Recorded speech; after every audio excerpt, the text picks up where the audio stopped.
This is the Detroit Sports Podcast Network.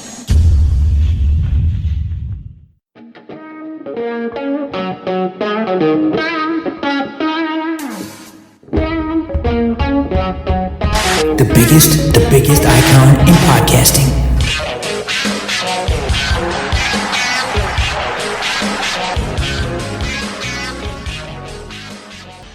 Welcome in, everybody, to this week's edition of Doc and Jock.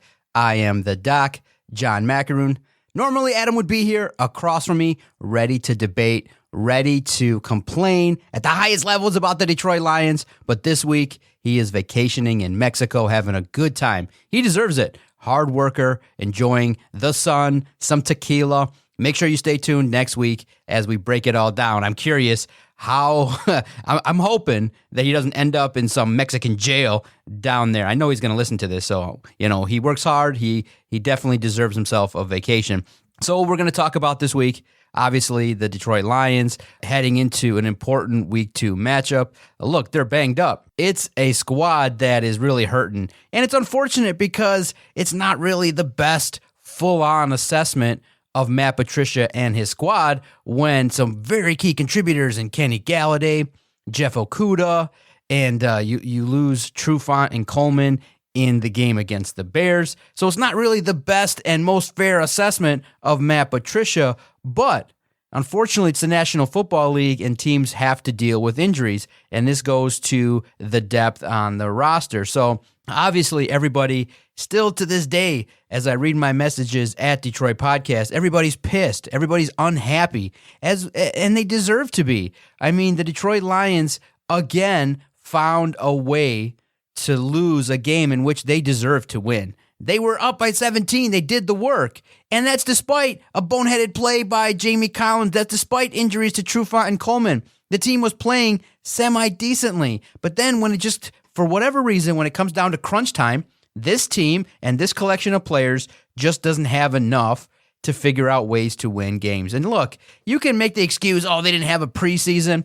They could have had 8 preseason games and you would have probably gotten the same result, because it's predicated on the fact that this collection of talent cannot go on the field and execute what Matt Patricia wants. It's just plain as day. That defense that plays cover one man just doesn't have the ability to stop quarterbacks. I mean, Mitchell Trubisky has no business coming into Ford Field and handling his business and making plays late in games. Simply doesn't. It's inexcusable at the highest levels. And there's so many reasons that the team lost that we'll get into. A boneheaded play by Jamie Collins, the veteran, a late epic mistake by a rookie, and I'll give you my thoughts later on in regards to how much blame and culpability do you give DeAndre Swift, because how the Lions chose to handle it was very professional. I get it. I understand it. But at the same time, there is room to describe and complain a little bit about a player that was drafted to do X, and then when his number was dialed and he was, give credit to the Lions and give credit to DeAndre Swift, he earned an opportunity to get the ball late. But when you get that opportunity, that's not what you're supposed to do with it. But I do want to, take a moment to describe my experience, because I was one of the media members that was allowed, and it was a privilege. Felt like I earned it to get to to have an opportunity to get into Ford Field last week. And so I get there relatively around the time that they say, about 10:30, and I get there, and the entry process is fair. Do the COVID checklist, make sure I report that I don't have any of the symptoms of COVID, and it's a really cool system in that you just self-report, and then they clear you. So you get in, go through security, everything's good, badge is there, which is always a plus to have a badge actually there for you. Then, something that I can discuss is that obviously I'm somebody that is responsible for typing up information. So I thought, okay, wherever they put me, well, anywhere in the arena will be fine as long as there's a table. So I get to my spot and there's no table. I'm like, okay. The glass partition was all of 2 inches maybe. And I'm like, I can't put, and it's like 5 feet away from the chair. I'm like, I can't type like this. So I said to myself, is it worth it to complain? Is it really worth it? They let me in here. But then you realize, okay, then your other colleagues start and you see where they're sitting. And, each outlet has their own suite. You got the M Live suite, you got the Detroit News suite, And then you're like, oh, okay, so they get tables, they get that, and I got to type on my lap, which actually, when there's adversity, the DOC is going to rise to the occasion. I'm not going to let no barrier like that stop me. Of course not. So then I'm like, is this worth it to say something? Do I really? And the reason you say something is like, look, I have a job to do. I have to type. I could have stood, and there was an area I could have typed and stood up. But in terms of comfort, they didn't make it the most comfortable for the DOC. But no problem. So you know what the DOC does? I rise to the occasion. I'm like, fine, for the first time, I'm going to type a game report in my lap, and I'm going to figure this out, and I'm going to make the best of it. And to be honest, actually made me focus better. So I didn't complain. I did get, the DOC did get a little too close to another colleague that I said hi to. But I was just peeking. I'm like, dude, you're in a suite. And I'm like, but I have to also tell you the pros. My seat was comfortable as hell.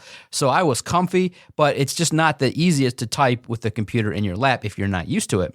So I'm going to work, and I'm like, fine, you're gonna challenge me by putting me in a situation like this? Fine, I'll rise to the occasion. And I did. Instantly, the challenges, and look, I know you don't care and want to hear the complaints of a guy that's doing a great, amazing job, but it was challenging in that I had written a Detroit Lions victory article about the start of the fourth quarter because you want to be timely, and everything was making sense. It was flowing. A little difficult because we spent a better part of months now analyzing the team, and getting back into writing a game story was a little bit challenging. But I'm into it, boom, and all of a sudden, I texted Vito. I said, Vito, game story's coming. You don't think they blow it, do you? As the Bears started making their comeback. I'm like, Vito, come on. They're not going to do this. And all of a sudden, touchdown Bears, interception Bears. I'm like, Vito, switching gears here, and boom, I start writing the Detroit Lions lose article. And I was like, oh my gosh. I'm like, well, the headline's going to be easy because if they lose, you're going to put dagger time because it's going to be an epic loss. So boom, get the headline up, boom, boom, boom. They end up losing. And boom, within the second that DeAndre Swift drops that ball and the game is over, next play, I recognize, boom, hit publish. And that headline, I think, drew a lot of attention. And that obviously, if you're going to use the moniker dagger time, if you're going to lose, obviously a guy like me is going to use that pretty reasonably. And I will share, Sunday's coverage was among the best on the network and was the best read that we've probably ever had. And yes, it was an epic loss combined with an epic mistake led to epic readership. And I thank everybody out there because for those numbers to come through, I can share. It's almost like 5 days of readership right there in one day.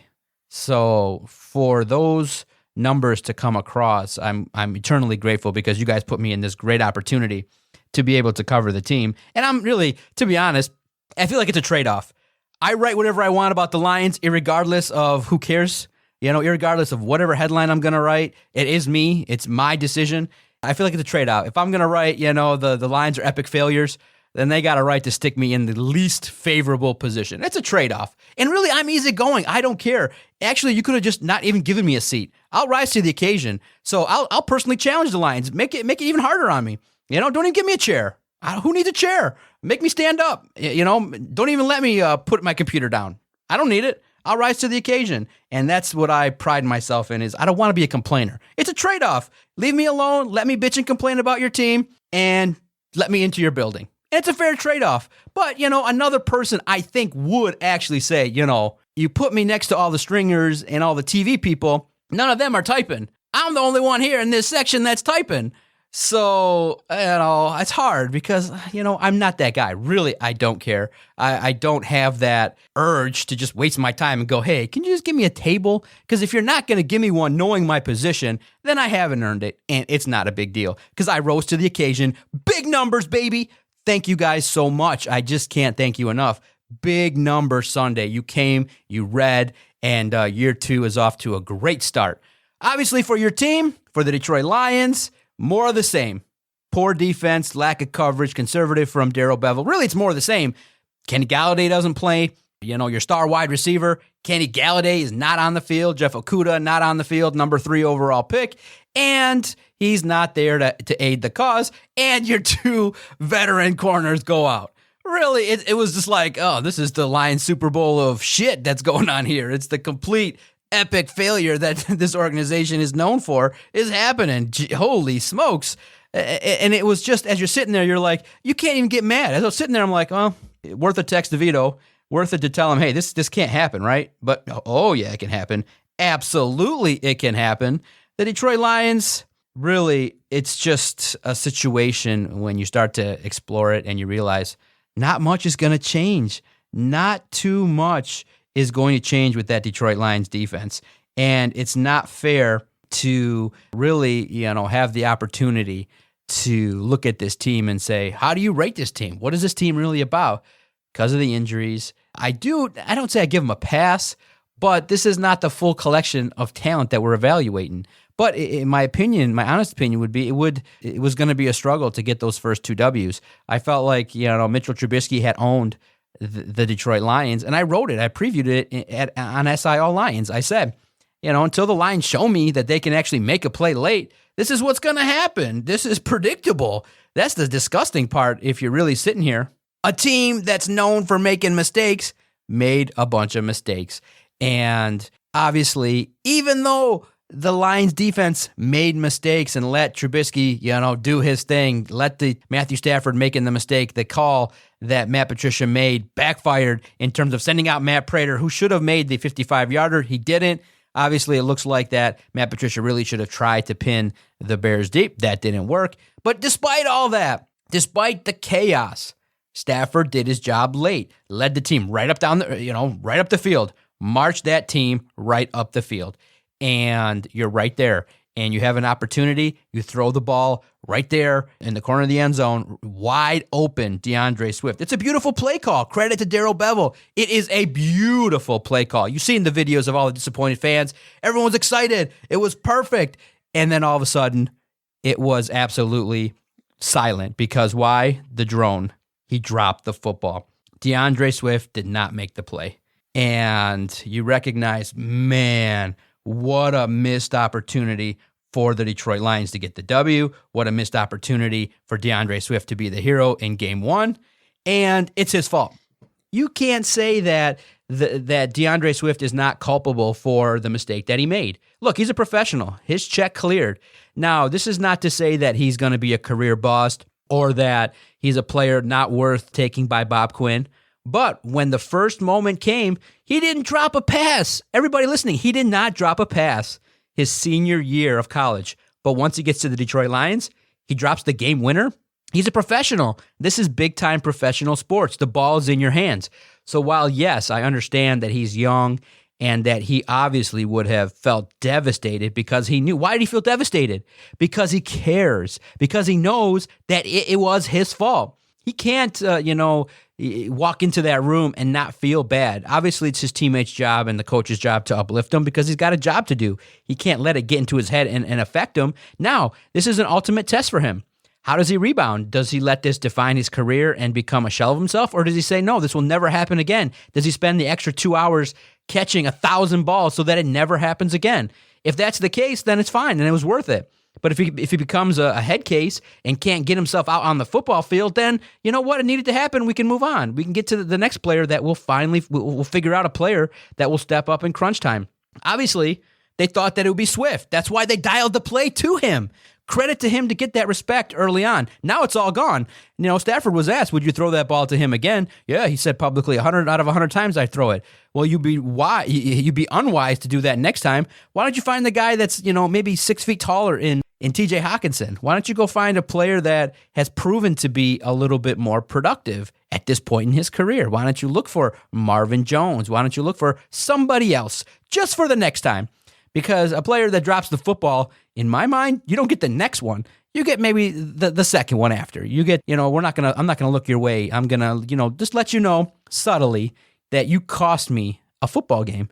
And this is professional sports. It's all about trust. Why would Matthew Stafford trust anybody on that team? I wouldn't trust anybody. If I'm Matthew Stafford, you come out there and you subtly tell him, you be a leader and say, look, in that situation, he's got to make the play. This is the National Football League. We needed that W. Big win. We needed that first game. It's a benchmark. It's an opportunity to start the season off correct, and you drop the football. That's what a leader does. You come out there and you blast them publicly. You tell everybody, this is everybody saw it. Everybody that was watching on TV saw that DeAndre Swift dropped the football. So you call him out and tell him. You say, look, I trust that he'll do this again. I trust that we'll put him in this opportunity again, but he can't drop the football. This is professional sports. He's got to use fundamentals. I mean, you can't run up the field and not accomplish the first basic rule of catching the football, which is secure the football first, then make your move upfield. So it's a rookie mistake. It's going to happen. Am I epically mad at the man? No. You almost would come to expect it. Look, I wrote it. I said it in the podcast, in the Doc the Hater Lions, All Lions podcast. I said something crazy is going to happen. Something wild is going to happen. The Lions always find interesting and unique and curious ways of losing football games. So it was not a surprise. I wasn't even, it was, when you've seen it before, how does that even move the needle? It's like, I've seen this before. And I just got it on deadline, got the article up, and then did the interviews. And you could tell because Matt Patricia dropped an epic line. He said when he was asked about his fourth quarter coaching, look, I've got one of the great calls in NFL history in the fourth quarter, so I don't believe it's me. So in essence, he says it's the players. And if he chose, and if he believes that, you could, if you're Matt Patricia, make that argument. But the unfortunate situation is in your tenure, 11 blown leads of your 33 games, 9 total victories. It's hard to draw that much respect because as a head coach, your tenure has been filled with mistakes, has been filled with a lot of errors. So to use that card was really unique and really fascinating. I personally, as everybody was just railing on him for doing it, I'm like, you know what? I like the answer. Stand up for yourself a little bit because you're going to take the heat and say, look, I have a ring. I have made decisions. But as a head coach, the problem is it's looking real bad and real dim that you're going to have a real long tenure in Detroit because you're staring at the Packers, the Cardinals, and the Saints. And we'll talk about it, after a quick timeout, the impact of losing Jamie Collins and what's next. But it's not looking too good. It's not looking too bright. Fans of the Detroit Lions, it's real. It's just a team that probably is not going to have a whole heck of a lot of success. But they'll be in games. I think they're competing hard. I think that the opportunities are there to grow, and there will be opportunities to have good moments and good plays. But collectively, does this team have really enough to play 60 minutes and get W's? That first game could be exploited by a lot of teams if you're not going to get more pressure. If the likes of Nick Williams, Danny Shelton, and Hand are only going to, with Trey Flowers, arguably your best defensive lineman, can only secure 1 sack. Whew. We'll talk about that. A couple silver linings that did emerge. Obviously, AP. Obviously, TJ Hawkinson, Matthew Stafford. Some positives to the offensive line. The run game definitely stood out to me. And we'll talk all about that in the second half of the podcast. I want to thank everybody who has subscribed to the Detroit Sports Podcast. It means a lot when we look at the numbers and those that have subscribed each and every quarter. We receive awesome downloads, great listens. The subscribers since 2013 have been strong and growing each and every quarter. I can't thank you enough. All you got to do to find the Detroit Sports Podcast is go to your favorite place that podcasts are located, type in 3 words, Detroit Sports Podcast, and then our daily content will find you when you subscribe. Just that quickly. And if you like our daily content, if you like the Fantasy Football Show, if you like the Fan Report, the Michigan podcast, DocNJock, our wrestling podcast, if you like any of the content with baseball, definitely feel free. Leave a 5-star review. It means a lot. Those of you that took the time to let us know what you think. We've been going strong since 2013. The network now is credentialed to cover the Tigers, the Lions, college sports. So to be able to have this opportunity really means the world to us, and we can't thank you enough. Make sure, download, subscribe, listen, engage. Follow us on Twitter at Detroit Podcast. It's the best way to interact with the crew here, and that's how we've been going strong covering Detroit sports since 2013. Again, thank you guys so much. Make sure, go out, subscribe to the Detroit Sports Podcast. Daily audio coverage of your teams, uncensored, unfiltered, and dedicated to Detroit sports. All right, back at it here, Doc and Jock. Thanks, everybody. Been going strong since 2013, and the project has taken on a life of its own. Make sure you check out the newest podcast available, The Fantasy Fanalist. Drops every Wednesday. We'll break down all the stardom sit-ems. Make sure if you have any questions, feel free. Shoot us a message or a tweet at Detroit Podcast, and we'll make sure to get it on the air or make sure we will answer it and try to help you win your fantasy football games. Okay, how much blame do we give Jamie Collins for the mistake that he made? Look, veteran can't make the mistake. He came down, Matt Patricia said he spoke to him. Obviously, it was a boneheaded move, and it put the defense really in a tough situation, especially for a linebacking core that still consistently struggles against the run. Detroit's defense obviously gave up way too many yards on the ground. So for those that kid around, it's true. DeAndre Swift and it's funny, and Jamie Collins both baptized in the same game. Well, there you have it. It's just the way it is. Jamie Collins, hopefully against the Packers, will have an opportunity to stay on the field and make some plays, because you can see he can be placed at several different spots in Matt Patricia's defense, and he's an asset. And hopefully, if he can remain healthy, stay on the field, avoid the big mistakes, then there's a better opportunity for Jamie Collins and that Detroit defense. Are there anything that, as we look ahead to the weekend's matchup against the Green Bay Packers, it's going to be a struggle? Here's the challenge, okay? The Detroit Lions are staring at 0-2 right in the face. Aaron Rodgers obviously dropped 40 points plus. That offense, led by Matt LaFleur, has just thrived. And now you add the variable of a pissed-off Aaron Rodgers. He's going to be looking at Lambeau Field to torch a secondary that's battling injuries. Look, Darrell Roberts, fine, graded well by PFF, still is not anywhere near the caliber that Trufant, who hopefully gets on the field, or maybe even a Jeff Okudah, who dealt with a hamstring injury. So young cornerbacks, Amani Oruwariye, Jeff Okudah, veterans out there have to do they have a tough job. I mean, Devontae Adams is one of the premier wide receivers. Green Bay features some tight ends that can make some plays. So you're looking at an offense for the Packers that really, really has an opportunity to put up a bunch of points and quickly. So, if you checked out SI All Lions, Vito wrote a great article discussing some keys.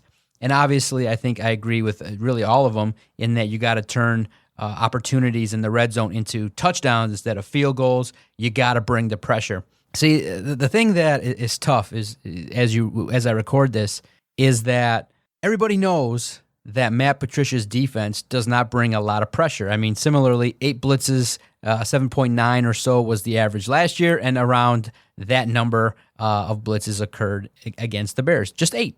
Everybody in town definitely is aware that the number of blitzes and the times and the occasions that Detroit's defense pressures is just not enough.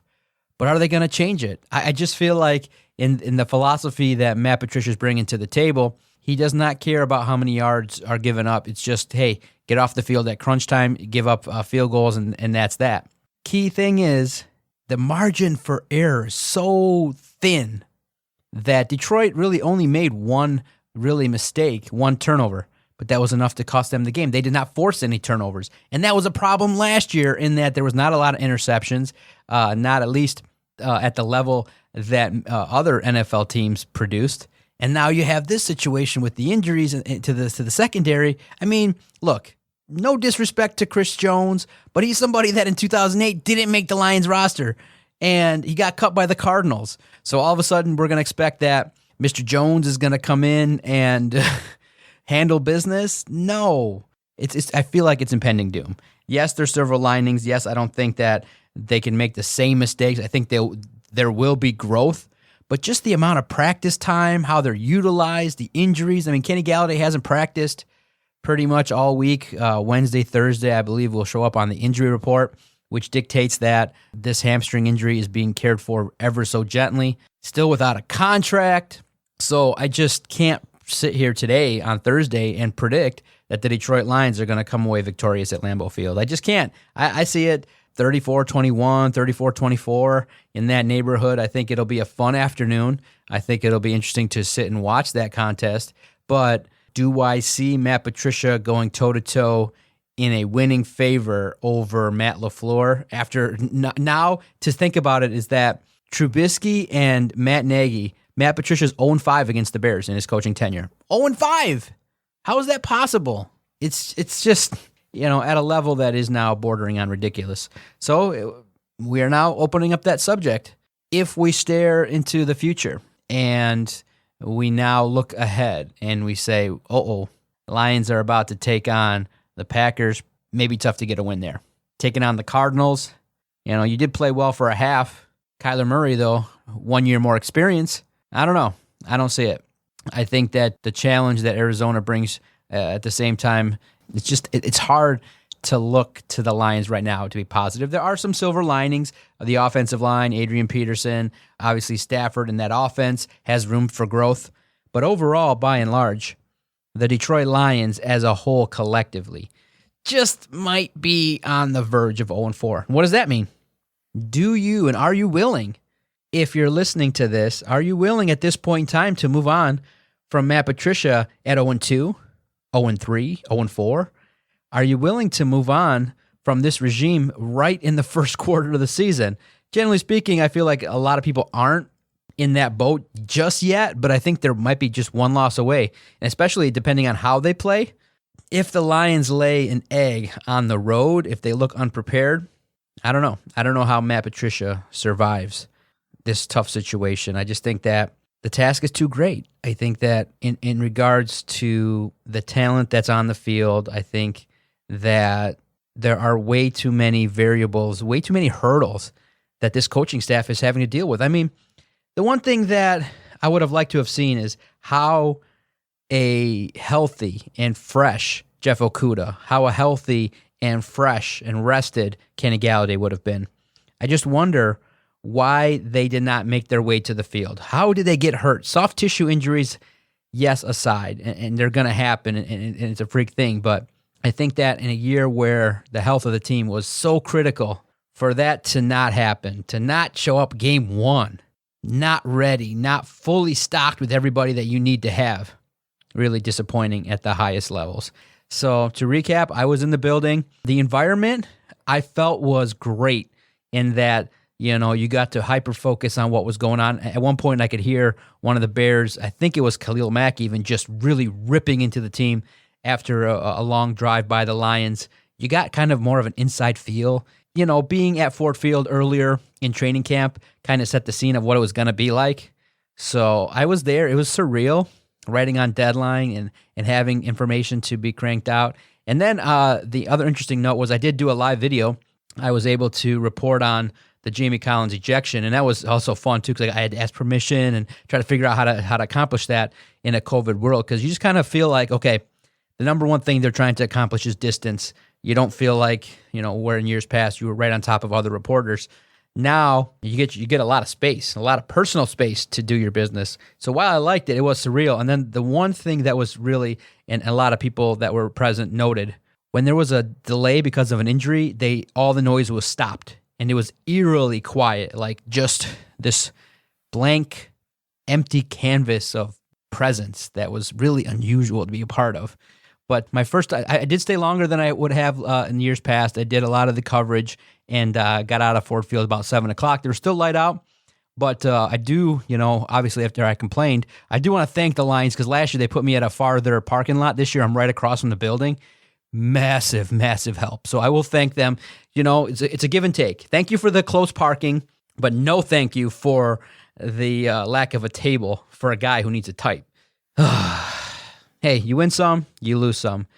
Such is the life of a podcasting media member. Thanks, everybody, for listening and tuning in this week. Next week, we'll have an opportunity to recap Adam's Mexico vacation, and we'll see how the Lions shake out. But my early prediction, Lions lose, and it'll be a long 2 weeks. It'll be a long time before success maybe is going to be on the football field for the Honolulu Blue and Silver, the team that plays at Ford Field. Follow us on the network at Detroit Podcast. Make sure that you hit that subscribe button, and make sure you leave a nice 5-star review if you like this content. Thanks, everybody. Really appreciate everybody for downloading. You've just listened to the latest edition of Doc and Jock on the Detroit Sports Podcast Network.